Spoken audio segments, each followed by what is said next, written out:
അമ്മച്ചീസ് masala, Amma's secret recipe, മുത്തശ്ശി secret recipe, party pickle, authentic home taste, India's number 1 choice, Kerala's number 1 choice. ഇതൊക്കെ പല ബ്രാൻഡുകളുടെ ടാഗ്ലൈൻസ് ആണ്. ഇത് കാണുമ്പോൾ ഞാൻ പലപ്പോഴും വിചാരിക്കാറുണ്ട്, നമുക്ക് എത്ര നമ്പർ 1 ചോയ്സസ് ഉള്ളത് അല്ലേ? അതുപോലെ നമ്മുടെ അമ്മമാർക്കും മുത്തശ്ശിമാർക്കും എത്ര സീക്രട്ട് റെസിപ്പീസ് ഉള്ളത്. സെയിം ടാഗ്ലൈൻസ് വെച്ചുകൊണ്ട് മാർക്കറ്റിൽ ഇനി എത്ര പ്രൊഡക്റ്റുകൾ ഇറങ്ങിയാലും ആളുകൾ ഈ പ്രൊഡക്റ്റുകൾ വാങ്ങും. കാരണം എന്ന് അറിയുമോ, ഇതിനാണ് ഇമോഷണൽ മാർക്കറ്റിംഗ് എന്ന് പറയുന്നത്. ഒരു വ്യക്തിയെ സംബന്ധിച്ചിടത്തോളം നമ്മൾ ലോകത്തിന്റെ ഏത് കോണിൽ ചെന്ന് പെട്ടാലും നമ്മൾ മറക്കാത്ത കുറച്ച് കാര്യങ്ങളുണ്ട്. അത് നമ്മളെ വീടും നാടും അവിടുത്തെ ഭക്ഷണമൊക്കെയാണ്. സോ ബ്രാൻഡുകൾക്ക് ഇതറിയാം. അതുകൊണ്ടാണ് അവരൊരു വ്യക്തിയുടെ taste, identity, tradition and emotion എന്ന് പറയുന്ന 4 ഇമോഷനെ ട്രിഗർ ചെയ്യാനായിട്ട് ഈ ഇമോഷണൽ മാർക്കറ്റിംഗ് യൂസ് ചെയ്യാനുള്ള കാരണം. അതുകൊണ്ടാണ് ചെറിയൊരു പേര് അമ്മച്ചീസ് മസാല നമുക്ക് നമ്മുടെ വീടുകളെ ഓർമ്മപ്പെടുത്താനുള്ള കാരണം അല്ലെ.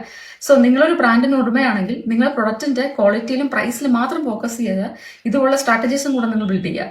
And for more tips and tricks ഈ പേജ് നിങ്ങളൊന്ന് ഫോളോ ചെയ്യുക.